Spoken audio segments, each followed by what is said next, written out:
से बनाया गया एक गलत डिजाइन और माँ बन गई पत्थर। क्या जादू की दुनिया का ये सबसे बड़ा रहस्य तोड़ पाएगी कोको? विच हैट अटेलियर एक बेहद खूबसूरत और मैजिकल फैंटेसी एनिमे सीरीज है। कहानी की मेन कैरेक्टर कोको नाम की एक छोटी सी लड़की है। कोको एक छोटे से गाँव में रहती है और अपनी माँ के साथ कपड़े सिलने का काम करती है। कोको का सपना जादूगरनी बनने का होता है, लेकिन वहाँ ये रूल है कि जादू सिर्फ वही लोग कर सकते हैं जो वॉर्न विचेस होते हैं। एक दिन वहाँ किफरी नाम का एक जादूगर आता है। कोको छुपके से देखती है कि किफरी जादू कैसे कर रहा है। वह उसे पता चलता है कि जादू कोई जन्मजात शक्ति नहीं है, बल्कि इसको विच इंक के साथ सिंबल्स बनाकर सही तरीके से ड्रॉ करके कोई भी कर सकता है। कोको को बचपन में एक मिस्टीरियस औरत से एक पुरानी किताब मिलती है। सच जानने के बाद कोको खुशी में किताब खोलकर बिना सोचे समझे जादुई स्पेल ड्रॉ कर देती है। उस जादू से उसका घर और माँ पत्थर की बन जाती है। किफरी वक्त पर पहुंचकर कोको को बचा लेता है। किफरी का इरादा कोको की याददाश्त मिटाने का होता है ताकि जादू का रहस्य महफूज रहे।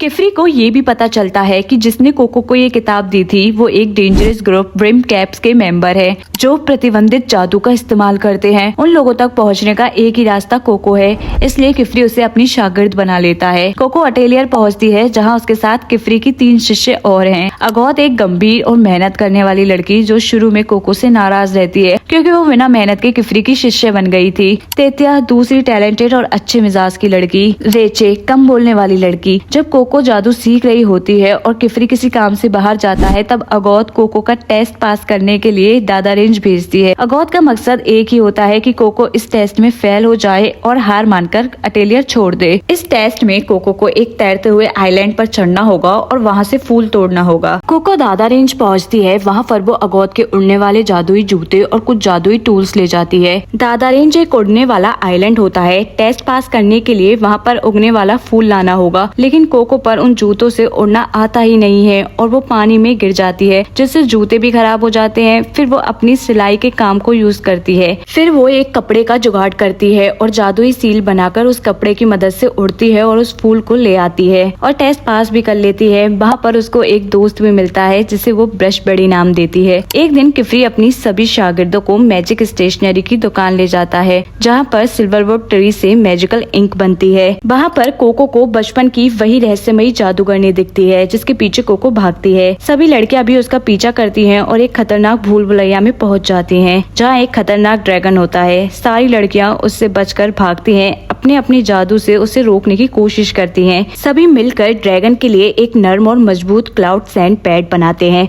जिससे ड्रैगन शांत होकर सो जाता है।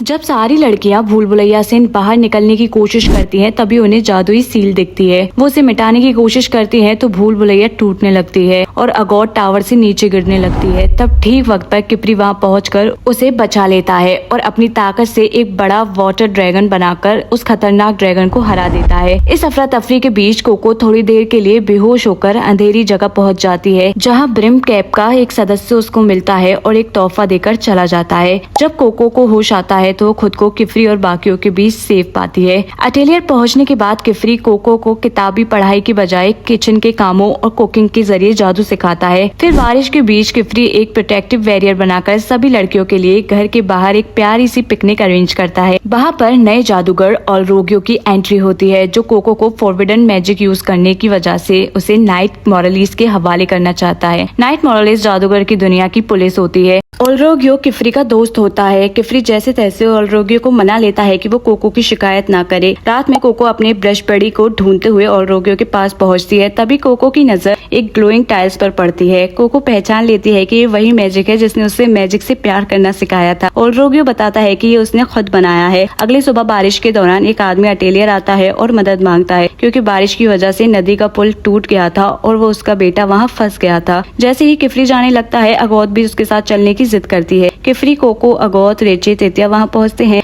किफरी देखता है कि हालात बहुत खराब है और बिना मैजिक के उन्हें बचाना नामुमकिन है, पर वहाँ पर बहुत सारे आम लोग मौजूद हैं जिनके आगे जादू को नहीं दिखाया जा सकता। फिर भी कोको और अगौत अपने मैजिक का यूज करके उन सभी लोगों को बचा लेते हैं। सभी लोग उनका शुक्रिया अदा करते हैं। पब्लिक में मैजिक यूज होने की वजह से नाइट मोरलिस अगौत और कोको को पकड़ लेते हैं। मोरालिस ने कोको को इसलिए पकड़ा था क्योंकि उसका मैजिक बहुत ज्यादा खतरनाक था। वो कोको को ब्रिम कैप का मेंबर समझते हैं। फिर वहाँ पर किफरी और ओलरोगियो पहुँचते हैं और मामले को शांत करवाने की कोशिश करते हैं। नाइट मोरालिस कोको की जांच करते हैं। उसकी बॉडी पर कोई भी फॉरबिडन टैटू नहीं मिलता और मामला ठंडा पड़ जाता है। बाद में किफरी कोको को एक स्टेशनरी शॉप ले जाता है जहाँ नोलनोआ और उसके पोता टाटा काम करते हैं। किफरी वहाँ कोको की इंक की जांच करवाता है। वहाँ पता चलता है कि कोको की इंक में वही डेंजरस ब्रिम कैप वाली इंक मिली हुई है जो मैजिक को एक्सट्रीम लेवल तक बूस्ट कर देती है। यहाँ पता चलता है कि टाटा को सिल्वर वॉश यानी कलर ब्लाइंडनेस है, यानी वो कोई भी कलर देख ही नहीं सकता। वो दुनिया को सिल्वर या ग्रेपन पर देखता है। इसकी वजह से जादुई दुनिया में उसे कमजोर माना जाता है। उसे ट्रेनिंग भी नहीं दी जाती। किफरी इस पर अफसोस जताता है कि जादुई दुनिया कितनी कठोर है। किफरी इंक का यूज करता है ब्रिम कैप के लिए,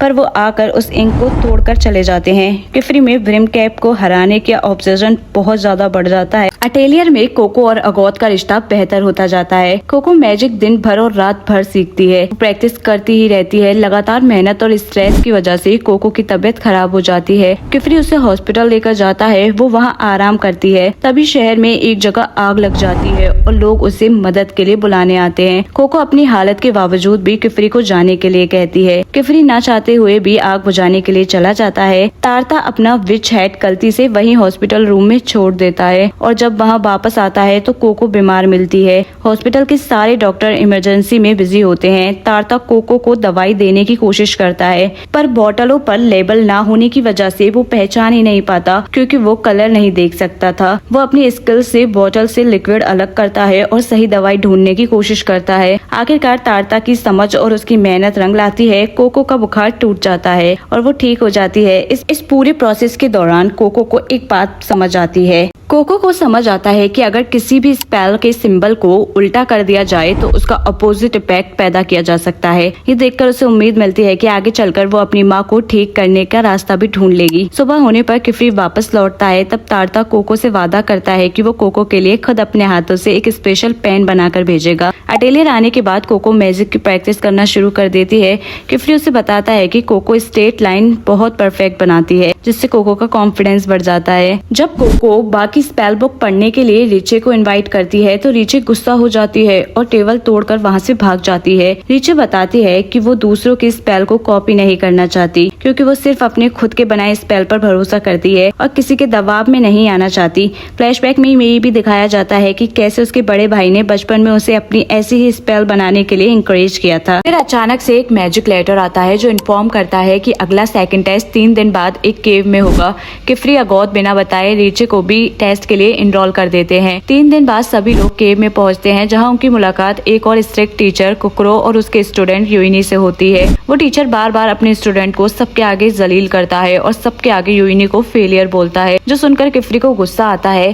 टेस्ट की हेड किफरी की दोस्त अलायरा बनती है। इसमें अगौत, रीचे और यूइनी को टेस्ट के अंदर पेंगुइन जैसे दिखने वाले छोटे माइक्रोफोन्स को बिना मैजिक यूज किए सेफली गुफा के रास्ते पर गाइड करके निकालना होता है। रीचे को पता चलता है कि किफरी ने बिना बताए उसका नाम भी इस टेस्ट में लिख दिया है, तो वो पहले तो नाराज होती है पर बाद में मान जाती है कि ये उसकी जिंदगी को बेहतर बनाने का रास्ता है। सभी अपना क्लॉक पहनकर केव के अंदर रवाना होते हैं। बाहर बैठकर किफरी कोको और तितिया को रोमनन के इतिहास के बारे में बताता है।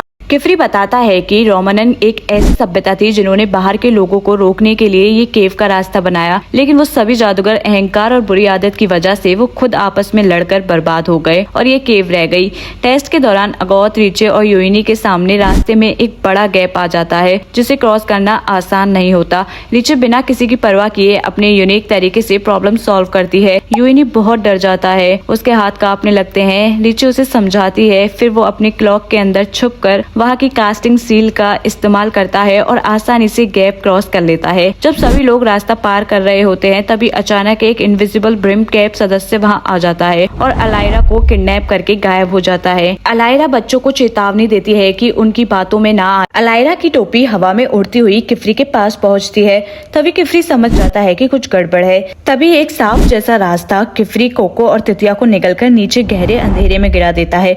इस दौरान किफरी उनको बचाते हुए घायल हो जाती जाता है। उधर केव में अगोथ, रिचे, यूइनी एक deadly game hide and seek में फंस जाते हैं। वो ब्रिम कैप के सदस्य से बचते हैं।